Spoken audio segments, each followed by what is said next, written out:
You're now tuned in to the Millionaire by Morning podcast, the only podcast designed to make our listeners millionaires through mindset, motivation, mastery, meditation, and manifestation. And now your host, Rashad Thurlkill.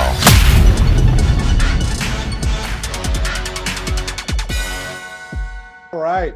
So today, listeners, we have Dr. Ananda, who is the founding chairman, CEO, and president of Stamps.com.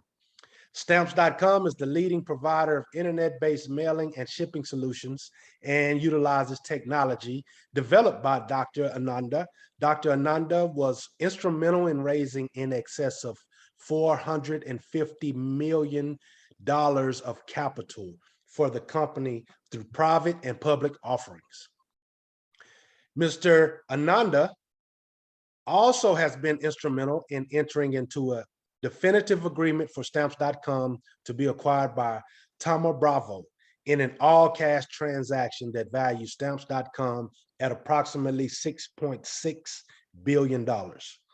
Mohan is also the chairman and CEO of the new SPAC entity, Innovative International Acquisition Corporation, a registered entity in Cayman Islands, and has filed a S-1 with the SEC and has successfully completed an IPO on the NASDAQ with the symbol of IOAC and has raised about $230 million.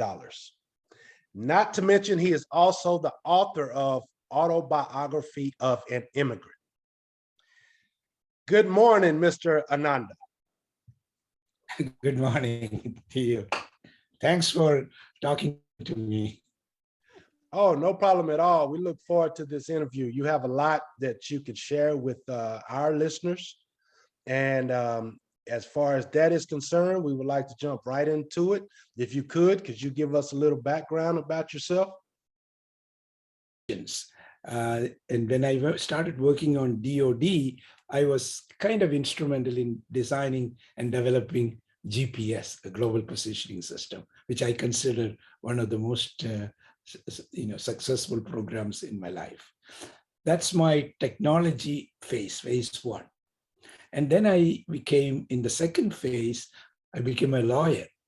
So I started working with the startup companies, mid companies, big companies, primarily in the area of raising capital, corporate governance, and also intellectual property area. So that's my second phase. The third phase, I became more of an entrepreneur, started companies, and one of the companies you mentioned is Stamps.com, and I also founded another financial services company called Investnet, which is a public company in the New York Stock Exchange with the symbol ENB. And I also took another company public in London Stock Exchange, which is a venture firm, and which I'm not currently involved, but we invested in various ventures through that company. So that's my kind of third phase. I'm still involved in the third phase, meaning I'm working on this new SPAC, which I took company public, but we are in the process of combination with a target company, and it's in the digital technology area. So that's kind of a very brief summary of my background. Oh, wow. That is very impressive. A lot of what I do and try to do is motivate people to follow their dreams and be able to, if they are able to have an idea, to carry that idea out, until fulfillment. Can you tell me a little bit about what motivates you and inspires you to continue to do, starting from one project, working through it, seeing it through, and then beginning another one and just continuing along that path? Oh, thanks a lot. In fact, to some extent, I have discussed this in my book. The reason is, in fact, the book is right here. This is the Autobiography of an Immigrant. That the real reason I wrote the book is the three reasons, actually. One, to create a legacy for my children, my grandchildren, and others to come. So that's more like for them to appreciate the my roots, or where I come from, how I grew up as a young person, and what are all the things I did. The second reason is really to your question. Young people like to see how people have done, and it's more like, not like a cookbook, not a recipe, but at least something what the struggles are, what are the difficult points, how do you overcome, what's your, how you have to be persistent, and how to go and get what you want. That's primarily for young people. The third objective was mostly for businessmen, entrepreneurs, because entrepreneurs, of course, you have to have self-motivated and how you do things. And there are certain kind of requirements to be successful. Of course, success is not definite, but there are pathways to accomplish that. And my experience or my various journey may give some insight into how to do things as well as how not to do things. So both are there. So I just want to give you that background. The real thing in my mind, because if you start a journey, you need to have a destination where you want to go. And then you have to come up with a roadmap, how to reach there. And that process is sometimes, it may look easy, but it is really difficult. And I have encountered many obstacles and many things, and you overcome or try to overcome and reach there. And it's more interest. You want to accomplish what you want to accomplish. And also you look at it, because I was a scientist. I was doing many abstract things, but then I knew that there are much more smart people to do what I was doing. So I transitioned into something more. I think it's easy to be a business person than a real scientist. But even though the reward for a business person is probably much more than being a scientist, but that I made a transition because of why I felt I'm not that good as young and coming innovative scientist. So I transitioned to a business person, and there could be a success or there may not be, but I wanted to pursue that. But in many cases, I've been fairly lucky, and many of the things, and I had many failures too, but I've been lucky enough to be successful in some areas. That's awesome. It's a saying that, luck is basically just being prepared for the situation at hand. You have to, when the luck comes and knocks you, you have to open it up and welcome it. Right, exactly. So if you could walk me through as far as stamps.com, also the GPS, can you walk me through the steps of how you basically came up with those ideas? Is it just based on looking at something and saying, okay, I see where this can be improved? Okay. Or is it just... Let me address first GPS. GPS is not really my idea. It's not, it is because GPS actually is a force enhancement. It's a weapon system. It's a DOD. They wanted to, the GPS came into being from in the Department of Defense analysis. How do you save the number of weapons to defend America or US? You need to have like multiple missiles, multiple aircrafts, multiple, submarines or whatever. But if you know how to attack an enemy precisely, if it takes 10 weapon system to attack one target, if you can reduce it to one, you're in a much better shape. So the whole concept of GPS is to be able to reduce the number of weapons to get the same performance. So that's how GPS came into being. And I was instrumental in discussing in the design of it, but I was not the cause of it. But when you have a weapon system, the most important thing is you have to make especially if every weapon system depends on GPS, you have to make GPS survivable. If GPS is eliminated, then you're in a very bad shape. So my responsibility became how to survive, make it survive any threat. In fact, in the Department of Defense, there is intelligence people come up with what we call a threat assessment. What are the potential threats? And how do you survive those threats? That's the problem, how it is solved. And my responsibility was that.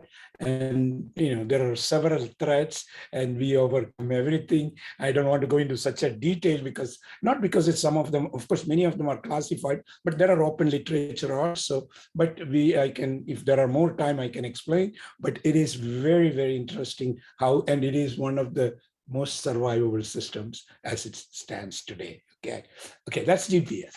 Okay. Now let me come to stamps.com. Stamps is originally in 1992, I was very much involved in the early stage of internet. Internet was very like embryonic. It's just happening. We started, even prior to that, there was a network called DARPA. This is mostly institutions of universities. They communicate between and do some internet. And then as it progressed, it started becoming available to the public, very, very, in a very limited form. And the World Wide Web came into being. And there is some communication between people, but the data rate is so small, it is not really that useful. But people like me, and I particularly knew this is going to be the revolution. Like today, internet is the baseline for digital technology, and without which nothing happens. And it is available to everybody. I kind of foresaw that future, and I came up with in 92, I applied for a patent, which is the foundation for today's e-commerce. E-commerce meaning you and I'm one person, you, and we can communicate in such a way. I can sell something to you, or you can buy something from me. But the key component is security. The security between us, nobody can intervene it, or nothing goes wrong. And that's the technology I came up with. In fact, today's e-commerce, there are thousands of patents, or thousands of, every one of them refers back to my original patent. It's almost like a foundational patent, which I had. So in which I got in 1996. And the first thing I did in 1996, I thought of, there are many applications. One application I thought, maybe instead of people going and buying stamps from the post office, why can't you just print stamps yourself? And of course, printing stamp is like printing money, because you have to make sure that you can't print anything without the knowledge of the United States Postal Service. So we have to go and convince the USPS this is the right thing to do, how they can save money. Because every stamp they print and sell, it costs them 30% for the printing, securing, distributing. And if you as a consumer, or you and I start printing, they get the 100% of it. So they understood the value, and they eventually took it's nothing you can get anything from the United States Postal Service that easy. But eventually they agreed, and they came up, and that's how the company was formed. I just made it very, very brief summary. Very brief. Okay, so there was an extra step within that. Not only did you have to sell them on the idea, you had to sell them on basically the idea of legality and principality, what people are used to doing, as opposed to the being a how am I trying to say, a federal institution, kind of like printing money. Exactly, but most of the federal institutions, like federal FDA agency, drug agency, they approve drugs. So if you apply, 10 people apply for drugs, maybe at least 2 of them or 3 of them get approved. Whereas USPS has not approved anything for 100 years. So Right. they are not into technology. This is a very conservative, extremely bureaucratic institution. So in order to penetrate and have them really say, okay, this sounds like a good idea, that was a great step. I mean, I wasn't. In fact, when we tried to raise money prior to getting the approval, we went and talked to the Silicon Valley big venture capital people, and they liked the idea because it looks extremely interesting. But they said, but you have a binary thing. Either you get approval from the USPS or no approval. And the probability is you will not get approval. So we don't want to put money into it because it won't work. So that was the real difficult thing. But I would say we were lucky enough to convince the smart people at the USPS and said, okay, it is really important for you. It is so valuable to you. They came along. I mean, that was an interesting development. It was not that easy at all. So that's that, but it did happen. I can bet. So you seem, this is a question about, I guess, basic mindset. You seem like a very, forthcoming, joyous, positive guy. Cup is already half full, it's not half empty. So when you're faced against something like this, do you accept it as a challenge as opposed to maybe not even work at that time, but like a challenge, and it's kind of fun to overcome these obstacles? Exactly. You said it. I am a half full guy, meaning I believe in if I think, of course, I have to convince myself first. I have to know this is the right path. This has merit. And if I believe in it, then I think I can accomplish it. First, I have to have that self-confidence that I'm doing the right thing. And I have to be convinced. That's a tough part.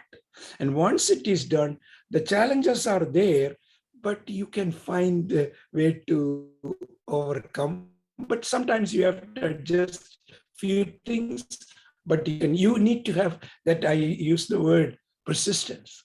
You need to be confident and persistent and drive towards that. And then I think many challenges can be overcome. Not everything is not, but most of it. But there are ways you kind of adjust as it required and move forward. I mean, that's my life experience. It's a very, very, like, coming back to the GPS, I just want to give you one of the threats a GPS had is if there is a nuclear blast in the upper atmosphere, that's somebody can do. We were at the time between the United States and the Soviet Union, and Soviet Union was a potential major threat. And if they know that we are enhancing our system, they could just put a nuclear bomb in the upper atmosphere that will create what is known as electromagnetic pulse. It will create what is also called the scintillation of the frequency. GPS works, basically GPS sends a signal to the user, and the user instrument gets a signal and process it and locate where you are. That's the basic principle. But if you can't get the signal, if the signal is completely scintillated and there is nothing, it comes to you, then the receiver has no value to it. Nothing, you will have no information. And that is a threat which is extremely important and which we could do. So that our threat people came and said, okay, this is going to happen, potentially. How will we survive? How will we overcome that? So that was a very, very challenging. So we came up with some idea, which I cannot disclose. We came up with the method, but then not only you implement it, then you have to test it. Yeah. And the way you test it, you can't go and put a nuclear bomb in the upper atmosphere. So what we did was, we did come up with a simulated environment. So we can barium. You take it to the upper atmosphere in a balloon, put barium, and you discharge it, and the barium gimmicks a scintillation. So it's almost like a electromagnetic pulse. So this frequency gets completely scattered.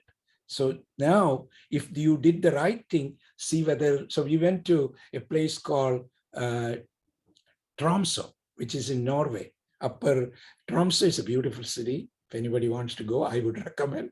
It is in 70, 71 degree latitude, in fact, it's north of Helsinki even in Finland, but because it's close to the pole, North Pole. So the signal, you can see many signals simultaneously. So we went there, and we also went to south in Adelaide in Australia, which is not that south, but it is closer to south than many other places. So we did some testing, and we came out to be successful. I mean, the system works, at least under the simulated condition.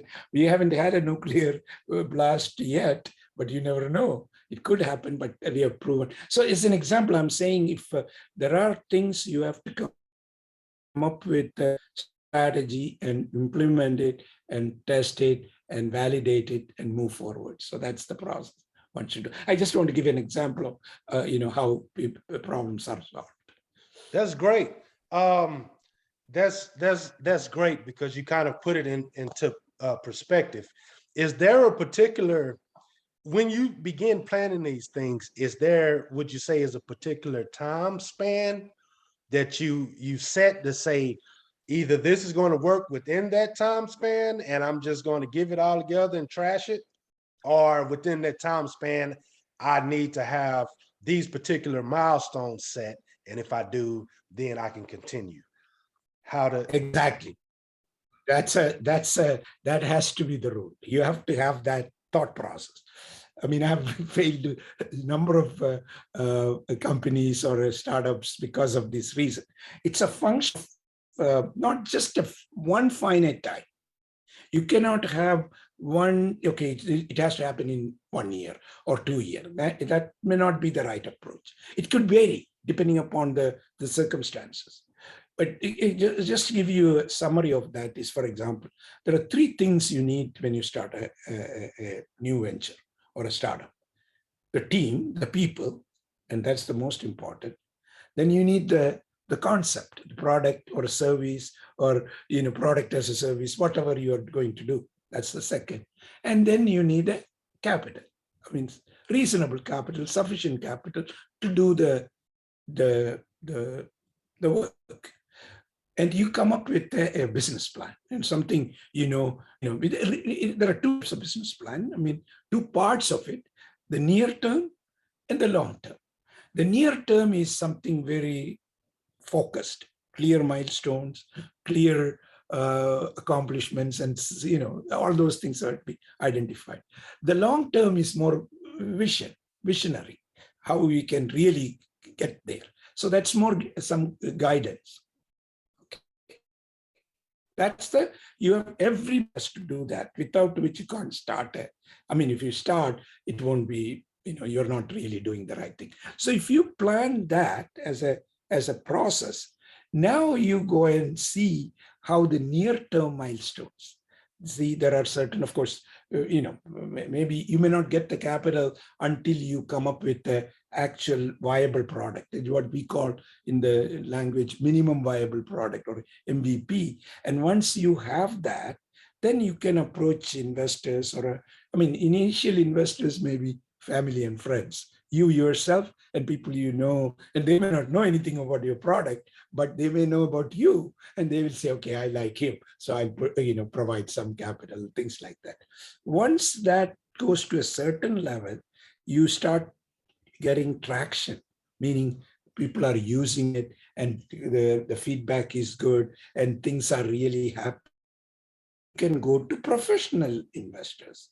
Professional investors are venture seed capital or venture funds. I mean, there are many types of people who would look at it, but they look at it not just the people, they see whether the viability, but they know their experience based on that, because I've been in the venture side also because of I said I took a company public in London, and I was investing in other companies, so I know from the other side. Others, that means they're very professional. Meaning they look at it, they make sure there is no, it's not a charity or anything. It is whether if it works. I mean, even sometimes you get the investment from the so-called professional that may not make it. So they do have a risk. There is a risk associated, but they're knowledgeable. But any time a good venture firm funds it, then your success rate is much better. So that's another test. And also they bring experience, they bring number of connections, contacts, potential partners, strategic partners. So it's very, very valuable. Of course, you have to give your ownership for that, but that's okay. It's better to have a full pie with no value, a small piece with big value. So it's always better to do that. But so if you can march through and things are really happening, you pursue. It may take 2 years, 3 years, 4. I mean, it can continue. And then you will know if things really, like suddenly, like for example, take the stamps. If we went through everything and one fine day, a USPS comes and says, we are closing this down. And you have, that's the end of the road, you close the shop. So similarly, if there is anything really bad happens, you close the shop. There is nothing you can do, and I don't want to go beyond. But if the test initially you didn't get the minimum viable product, you don't have the right type of people, or even the people you have, it's very, very important. The team has to be the best. You have to, and one of the key ingredients I recommend, the integrity of the people you work with. If there is some dishonesty, somebody is kind of, trying to do something under the table and things like that, you should immediately walk away from it. So there is you need to have the right, because people are the most valuable. And it's like people say in a big basket, you have a bad apple, the whole basket apple becomes bad. So we don't want anybody you don't like, I mean, not you don't like, you don't trust. There is a dishonesty, then you should cut the code and move forward. So, I mean, this is not something you can really put it in a strict, like a cookbook type, this is what to do. You have to have that understanding and do the right thing. So you can close the shop right at the beginning, or maybe 5 years. Or in fact, I started a company called Microsubstrates, which lasted for almost 20 years. Then I had to close it down because it didn't, I mean, it was successful in many ways because we were doing chips, and the chips technology, I mean, it's, and our customers were like Intel, I mean, big customers. But what happened was the things what we were doing is based on, metallic chips. Then this in the area what we were. Suddenly somebody came and started doing the similar thing in plastics. So we lost we didn't see it through.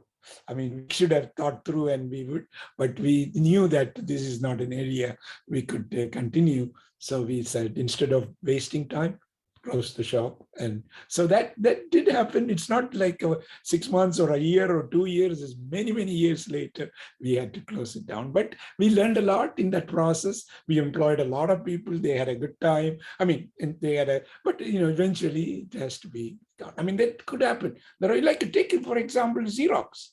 Xerox has been, or Kodak. These are companies which, billions of dollars. They're reorienting and doing new things, but it's, this happens in even huge companies. So small companies, it can happen, but but you have to stop at the right time if it is not functioning the way you want.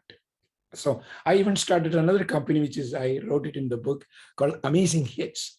Amazing Hits is basically what it is today's like actually iTunes or Netflix, of that type of company. But we were few years ahead of the time. So I went and talked to all the studios. I mean, in fact, we had a very good reception.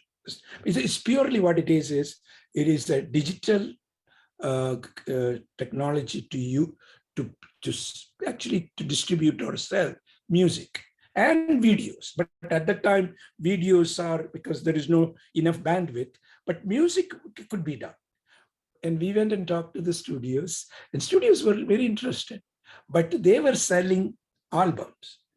Record albums will have about 14 songs, and only 2 are good, 12 are probably junk, but they will have people, those who want the 2 songs, they will buy. So you get money out for the 14, which is bad. See, we were proposing sell 1 song at a time. So they thought we will be a threat. I mean, even though it is a digital selling, it's good, but that means their record selling will come down. So, I mean, but we were having a good relationship talking and how, but they were not ready to give the real content. Without the content, we had about 200,000 songs and all, but those are not that good. We were looking for really the people, those who want, but we couldn't get access to that. But slowly, we decided this cannot go. But as soon as we closed it down, Steve Jobs came and started iTunes 2 years later, and we obviously could convince, because by the time the bandwidth started going and they knew this is inevitable, and the studio started working with iTunes, of course, and then video came, Netflix came and all. But the reason I'm saying that amazing hits, we were a little ahead of time, but we saw my actual vision was this is going to be because everything was to be digitally provided, music, video. I mean, that's, but we didn't do it. We couldn't do it because we didn't get the content at the time, because we were a little early, but Steve came and took over a little bit. And then, of course, now everything is digitally transferred. So, yeah. I mean, of course, studios all started doing. So, but I just want to give you that then we lasted, Amazing Hits lasted for 2-3 years, but without content, we can't take it forward. So we closed it down. Several failures like that, or you can call it failures or learning process. I put it in my book, and there is another company called Utopia, which is a little different, but that also had a good start, and we did quite a bit, but then we had to close it down. So you have to close when you know that the growth possibilities are not there. Once you recognize it, you walk away and do something else. I call it a learning experience more so than failure. Learning. I mean, everything you do is an opportunity to learn. And as long as the knowledge you acquire is used properly in the subsequent events. So that's important. Then only it's valuable. Wow. So I've seen you in other interviews where you stress simplicity. Yes. Keeping things simple. Correct. And that amazes me, because a lot of the people I follow, a lot of the interviews I've done, they say the exact same thing. Even if it's breaking it down to 1-page business plans, if it's just 1-page marketing plan, it's somewhere that you can get just a real quick visual and just continue on the path before it begins to get too complex. Can you give a little insight on that, on just ways to keep it simple without making it complex to begin with? Exactly. No, in fact, actually, I do it in 2 steps. Think big, keep simple. You have to think big in the sense you have to have that vision, the ultimate goal where you can really get whichever path you go, whichever business model, but you have to have that big vision. so that you know where to reach. But everything you do to reach there has to be extremely in a simple, very, very common kind of practice, very simple. Like if we talk in this elevator pitch, that means you should be able to communicate to somebody going from ground floor to maybe fifth floor or in the elevator. Is that, 10 seconds, 20 seconds, 30 seconds. I mean, you should be able to communicate in the sense, before you communicate to somebody else, you have to appreciate. That's where because sometimes simplicity may be easy to kind of say. If you don't appreciate that simplicity, you can't communicate to somebody else. So you have to start putting things together in a very simple way and make sure that you are in it. Then you can transfer into it, because the simplicity not only to a potential customer, you have to have among the workers, strategic partners. Everybody should feel, this is simple. In fact, even the amazing hits I was trying to sell to the so-called studio executive. In fact, I went and talked to Warner Brothers CEO. I mean, big guys. I mean, it's a very simple. What I told them was, look, you have this content. You have to put all these things and sell it here. We will sell it for you digitally, touch of a click. That's it, nothing else. I mean, they immediately got it. But then they said, if I sell through you the best song, because nobody is going to buy the bad song, and how am I going to make money on the bad song? They immediately figured it out. So that's why we didn't get it, but they understood. So you have to make it almost like a 10 seconds presentation. I mean, you can have a good, pitch deck and various things, but when you say to people and get them interested in, to make them part of you have to make it very simple. Then things are like when we were talking about solving GPS, this atomic blast, these are all very complex, but the real thing is any threat has to be survived. That's as simple. If there is a threat identified, if it doesn't survive, we can't rely on it. That's simple as that. That's a simplicity. But then how you go and do it may be very complex. I mean, but everything has to be presented in a very simple, and the way you do that, you have to feel that, you have to feel the simplicity. Then you can communicate and draft it. Like you said, in one page, half a page, even in one sentence, that message has to be there. And that's very important. And also your employees have to be, when you interview and hire people, they have to, this is your job. It has to be so simple for them. Then they take it and make it, whatever needs to be done. Right. That's awesome information, man. Anybody can take that and utilize it, because creativity and innovation is most important, right? Correct. So if you just keep it in your head because it's too complex, it may never come out. So just go ahead and start. Get it on paper. Exactly.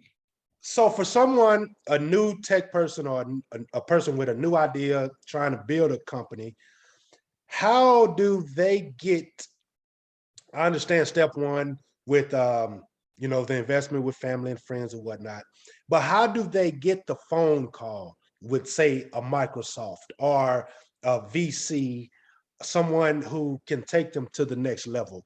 How do they get that phone call, set up that meeting? I guess that is the toughest part, is to reach the right people, because the network, a young person starting a company have, depending upon his contacts, it's very, very small generally. However, that should not stop you from seeking in fact, somebody said you need a better network than better net worth. Right. The network is so important. So you don't know who would be helping you. So you should not shy away. You don't want to think, because young person, his network may be small, right? So he should take advantage of everybody, because generally there may be one or two people who have much better contact. Like if you are a graduate student in UCLA or some university, your network should be some of the faculty members, and those faculty members know more people. And if they understand, like you go to a professor and say, I have this idea, I want your help, or you can suggest me whom I should talk to, or who you think I should talk to. See, if you go and do a cold call, very seldom people return. I mean, there are sometimes they do, but if Joe Smith, the professor, calls somebody at one of the venture firms, say, I know John, maybe he why don't you just listen to him? It may have some possibility. If you can get that, now you have that the ear. You can talk to him, and then it's up to you. The only help you will get for somebody to listen to you. Then you have to convince him that, yes, I have something to offer. So, but you have to develop that network through your immediate or close net. It's a cold calls. I mean, some people have benefited by it. It's extremely difficult, but you don't know. Even you might have met somebody in a flight. You're flying from here to New York, and you met somebody and wrote his number, and you can just call him and say, yeah, his name is John. Let's say, John, I met you, but I'm doing this something. Maybe, you have a lot of friends, I understand. Can you kind of recommend somebody you have, connection, and I just want, in all probability, he will say, yes, I think I have somebody. I mean, I'm not saying every case, I'm just giving an example. That means you should not shy away from anybody you have connection as a potential a network possibility. So that's the without which, but I'm talking about people, those who have relationship in universities, or relationship in, even you are a member of a club where you go and do exercise and you meet people. I mean, you may not be socially, like friends, but meet, and you can just suggest, you see, I'm doing something. Do you know anybody? And often in fact, you don't know where the help comes from. It's a random process, but you should not shy away from it. And you should seek out and try to get until the right person gets, is connected. But that's the approach I generally recommend. And of course, in my case, I came to one of the best schools in the world. So I had a good connection, and I worked with the most smartest people I can think of.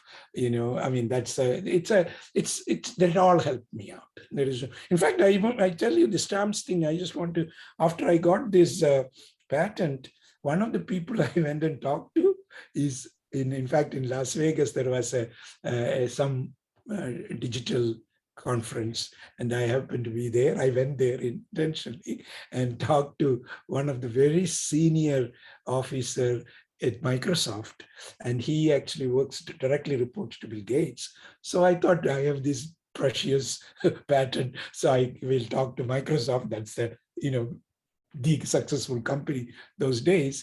And even today, I went and said, I have this great patent. Could you think we can do something together? I want, he looked at it, he kind of reviewed it. It's a, I think it's very, very interesting. It's very valuable. Then he said, this is what I'm telling you. I don't want to put a name or anything, but this is what he said. Mohan, I think, we don't need this patent. We can do the same thing. We can get around any of these, your patent protection. So I don't think we are currently interested. This is what he told me. So that I felt very, very uncomfortable, but I can't challenge him or anything. This is, you will hear that many, many times. So I heard that. So, but that gave me the motivation I didn't want to say screw you. No, I said I said okay, I'm going to do something. I mean, it gives me more confidence in doing something independent. Eventually, when we became, an actual stamps company, we became very successful. We had a tremendous partnership with Microsoft. We became very close to them. I mean, actually, we started doing things together.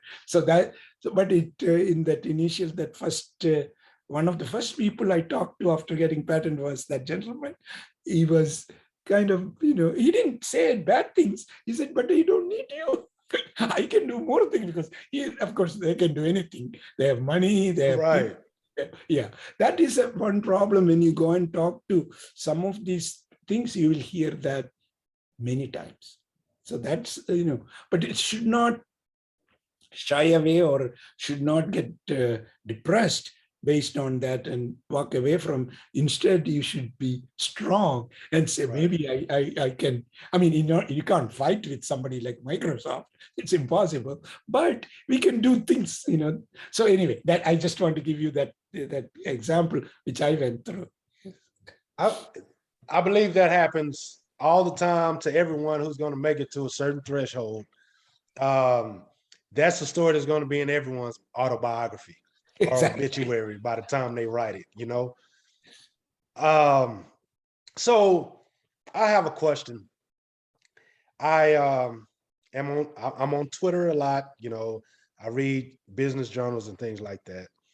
And my podcast is based on what I call 7 different pillars. And some of those pillars are motivation, meditation, movement, which is, working out, and things of that. So maybe you can speak on this somewhat, because what I have noticed and what a lot of my friends have noticed, a lot of my Twitter friends, I have, like, my web developers are Indian.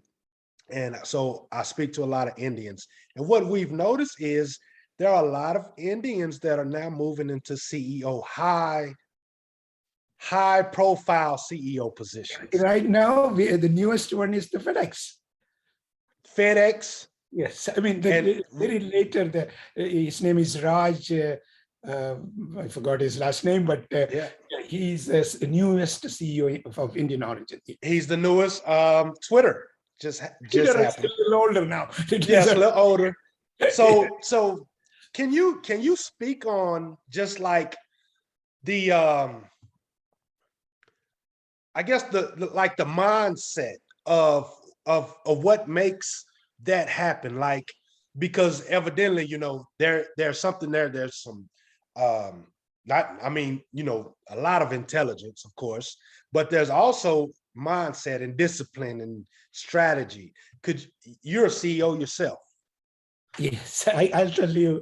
I'll give you my version of that process. When I came in 1967. There were about 40,000 people of Indian origin in America, very small. So I would meet in LA, Los Angeles, handful of people, nothing.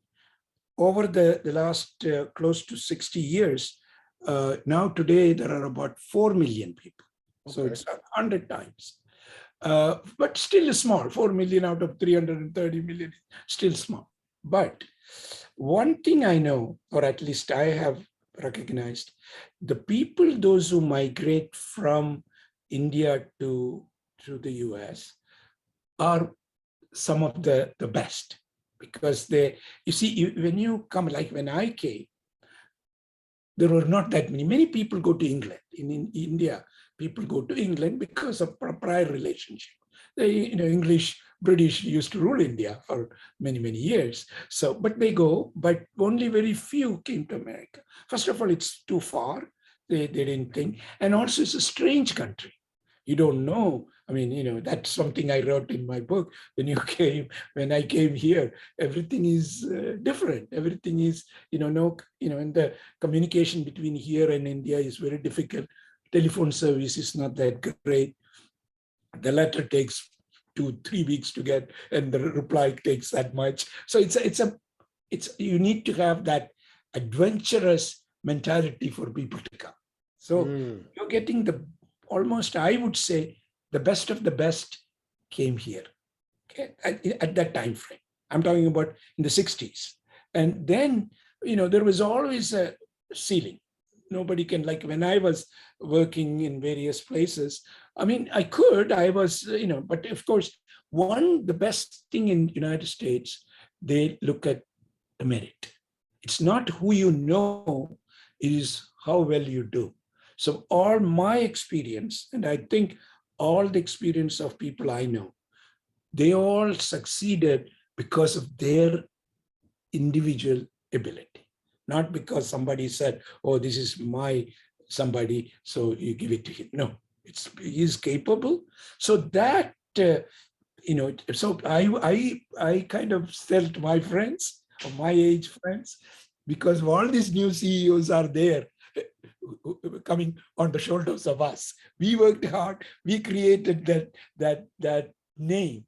That means you can trust these guys, and you can, actually, they will deliver what they're talking about. They're capable. So we create that image, and these people are really benefiting by it. I just kid about it, but there is some truth to it. That is, at that time, or in the 1960s, 70s, 80s, no CEOs, nothing, maybe half, one or two, something like that. But in the 2000 and now, you're going to see an interesting thing. I take my word, the next generation, that's the second level of management, there is a much larger percentage of Indian origin people in it. Okay. I started with the bride came. Now their children are born here. They're like any American, but the cultural aspects, like my children, I have two boys. One is a very successful neurosurgeon, and the other one is a very successful lawyer. So as an example, so any of those that type, they go to the best schools you can think of, and in fact they compete each other to get admission.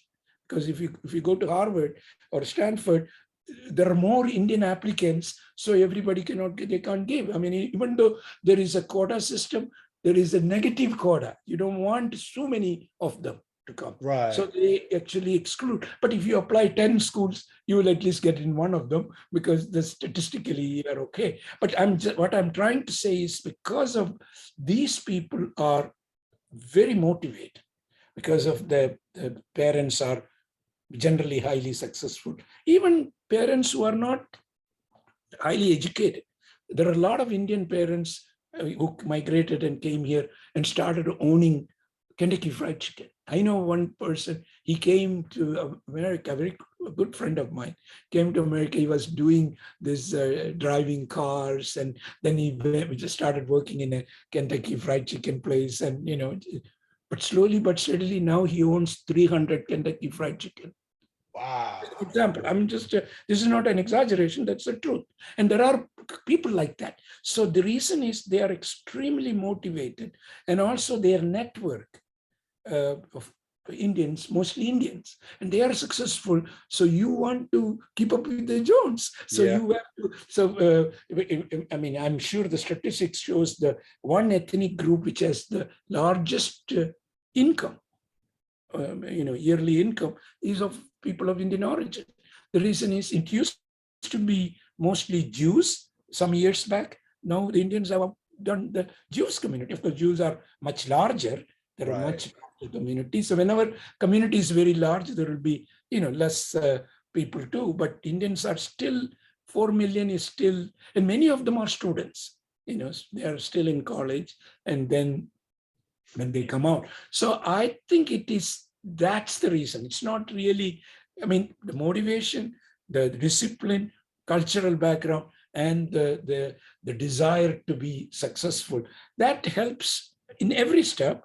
But of course, if you look at the top CEO, these are, a small number in relation to, I mean, there are maybe, 50 CEOs out of 500 top, but it's still, it's a percentage wise, we are 1%, but we are almost 10%. Yeah. So there is that is I think it is purely because of the people who migrated and their internal the group that helps to succeed. But if you go to India, if you take the random, average person, it certainly is not going to happen. That, in addition to that, the people, those students who come from India went to the best schools in India. Yeah. And the best schools to get admission into India is really, really hard. I mean, it is, you have to have all kind of, in India, there are some way, if you are wealthy, you can get admission with, here also, if you are somebody, you can get into Harvard or Yale. There are exceptions, but majority of the people, 80-90% of those who get into admission purely on the merit. So those are the ones who come here. So I think that it is the talent internal to it. It is not that all Indians are that capable. No, that's not true. You got the best come here, and the best of the best becomes very successful. That's my theory. Okay, then I never heard it like that. At some point, it becomes a keeping up with the Joneses deal. among Indians, they do have that competition because they don't want to impress anybody else. They want to impress their own people. Right. They will. But they are also another interesting point I have noticed. They buy the best car, not because, of course, to show off with other people. That's one. The best car is a good car like Mercedes-Benz or BMW or whatever. They kind of are good, they last long. So they look at the economic benefit of that. And then another thing they do, they also buy best house or relatively in the best neighborhood. And when you buy it in the right neighborhood, the better type of house, because it's another savings, the value goes up. So they look at everything from an economic window standpoint. It's a very, very, at least people I know. I'm just sharing with you what I have noticed, and that has paid off. It has helped. So it's a very, very strategic in nature, and they don't really waste money. That's another part. They save more. Among all the people I know, the Indian families save more because they don't waste unnecessarily. Unnecessary is a relative. It's all relative. But they don't indulge in, going to opera, going into various, they do everything economically, how prudent. And so that's another help to create wealth. So many Indians, people, those who want to start a company, generally they don't need to go and borrow or get. Their parents will provide because they have some savings. So which is not true in many. Of course, if you look at most of the successful companies or people have created, come from some wealth already. It's unfortunate if the poor have that, poor meaning relatively poor, have that no resources. So they are much more,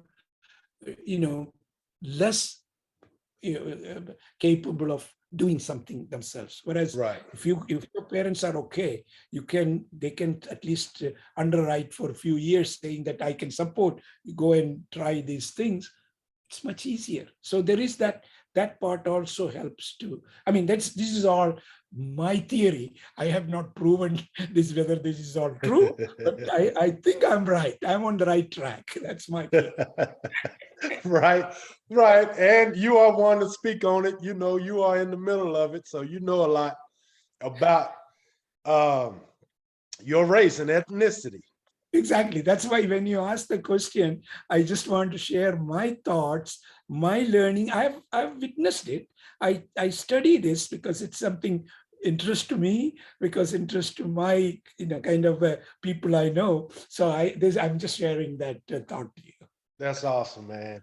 I love it, man, to see just the American dream being fulfilled, I guess I should say.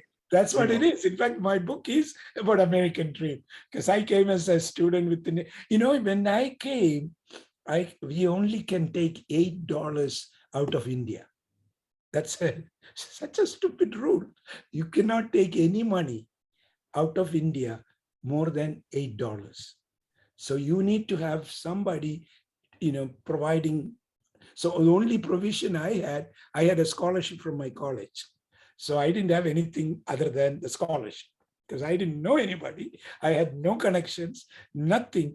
And I had only eight, but of course, when you come in the plane, they give you food free anyway. So you don't need any. So I had $8 when I came. I mean, that was true, not just me, anybody coming out of India those days. They've changed it, of course, after some time, and now it's not that bad. Now people can take a lot of money and all. Oh yeah. But I'm talking about when I. So it takes a tremendous motivation and ambition and dedication to accomplish or to try to do. And when you come here in a strange country, I mean, strange in the sense everything is different. It's sometimes it's very depressing, and and also for me, I came to the school which has all the students are better than anybody can think of. I mean, the best students. And I thought I was also a good student. I knew, but the first day I figured out I am nobody compared to the rest of the students. So I realized the truth. And then that became, I mean, I was sweating. I almost, ready to, say that, ready to go back, that kind of, but, I struggled and, I became a somewhat average. And I mean, I did well, but it was extremely difficult because when you think you are the best, you come and now everybody is 100 times better than you. Then you are going to be in a shock. And Yeah. I can see that happening, definitely.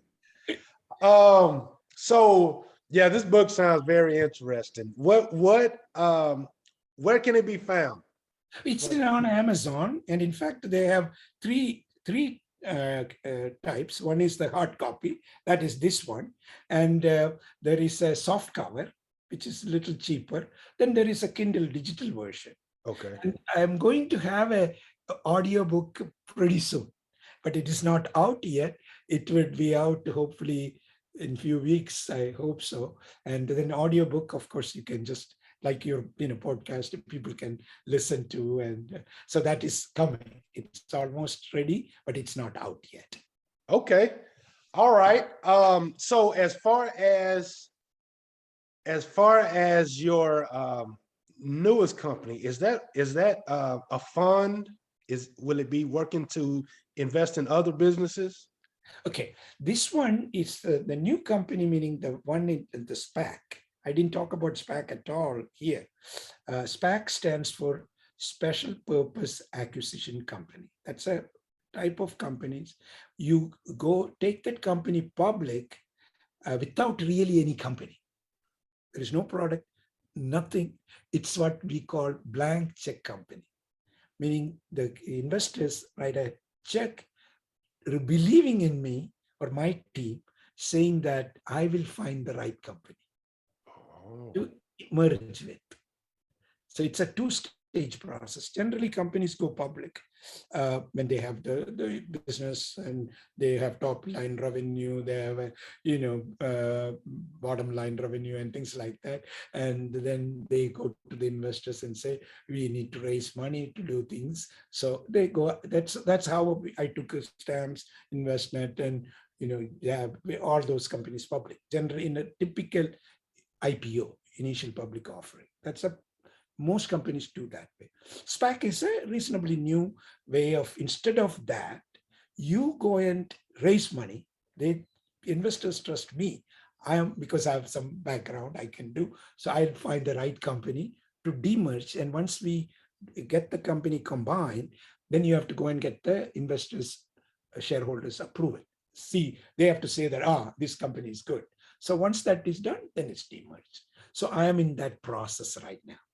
I have not, we have not announced, but we are in the process of finding that company, not finding, we have found, but I can't disclose. We are in the process of combining it, and then we will announce it, then go public. I mean, not public, it becomes, integrated into the public company. So as a company, attempting to acquire other companies, Yeah. are you working pretty much as a still a, I would say in minimal terms, a salesperson? Like you actually have to go out and find a company and I mean, it's not a salesperson. It's more like uh, a merger and acquisition type of, you have to find the company. That's a good point. But once you look at the many companies and find one, I mean, take one and you sign a exclusive relationship called letter of intent, LOI, means then you can't go and talk to anybody else.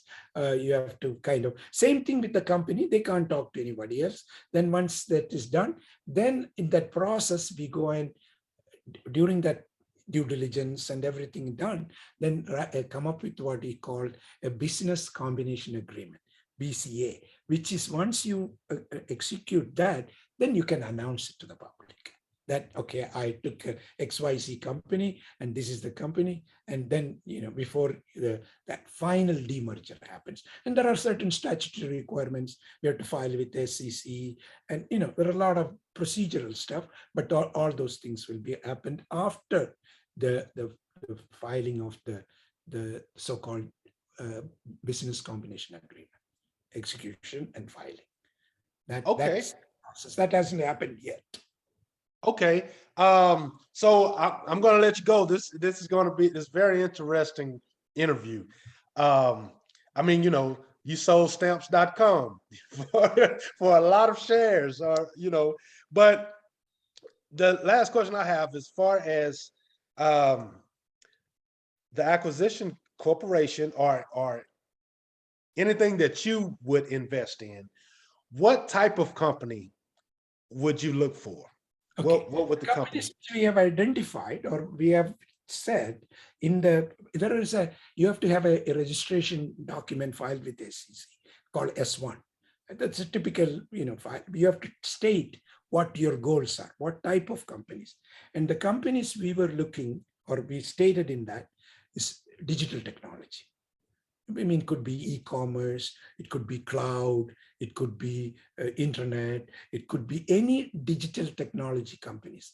In the sense, it's the artificial intelligence or anything which is, in my opinion, make the quality of life better and take advantage of the existing technology and grow. And that's where the growth is. That's the growth. And you see, my rule of thumb, this is my rule of thumb. Whatever the value of the company is, in 5 years, it should become 5 times. Suppose it's a 1 billion current value, let's say, it should become 5 billion in 5 years and 10 billion in 10 years. That's the rule of thumb. So that's how the type of companies I'm trying to get. Rule of thumb. Okay. All right. Is there a certain number? I love the way that billions, like that word is thrown around, because millions is almost the new middle class. So everyone is looking into the Forbes magazine. New magazine just came out with all the new billionaires, and there's new people in it that's never been in it. There's people that went up that list, down that list. However, there's more people becoming billionaires. More so than, when you say millionaire nowadays, people just like, okay. It's common. Yeah, it's common now.